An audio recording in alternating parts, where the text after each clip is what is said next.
இயக்குனர் இமயம் பாரதி ராஜா மறைந்து அதற்குள் தலையில் இன்னொரு இடி விழுந்திருக்கிறது.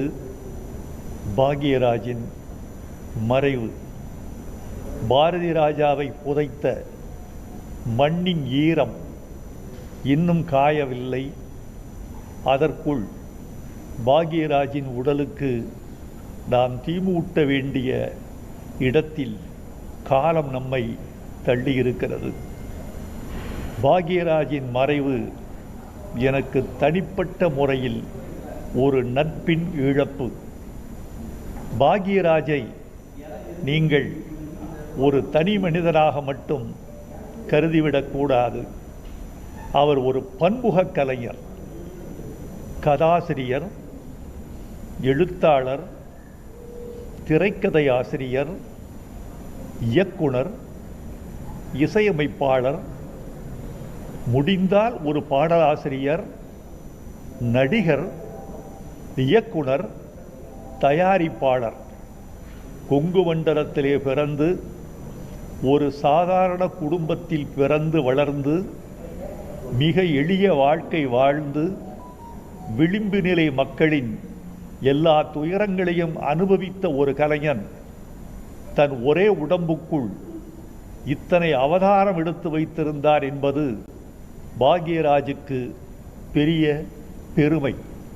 இத்தனை திறமைகள் கொண்ட ஒரு கலைஞன் தமிழகத்தில், குறிப்பாக கொங்கு மண்டலத்தில் இன்னொருவன் தோன்றுவதற்கு எத்தனை ஆண்டுகளாகும் என்று நமக்கு தெரியாது. ஒரு உண்மையை உங்களுக்கு சொல்ல வேண்டும் என்று விரும்புகிறேன். பாரதி ராஜா குருநாதர், பாக்யராஜ் சீடன். இந்த ரெண்டு பேருக்கும் உள்ள உறவு என்பது எத்தகையது என்பதை பல பேர் அறிந்திருக்க முடியாது. 16 வயதினிலே தொடங்கி வரிசையாக 5-6 வெற்றிகள், எல்லாம் வெள்ளி விழா படங்கள் பாரதி ராஜா தமிழ்நாட்டுக்கு வழங்கியதற்கு பாக்யராஜ் என்ற மூளைக்காரனின் உழைப்பு மிக மிக மிக முக்கியம் என்பதை திரையுலகம் அறிந்திருக்க வாய்ப்பில்லை.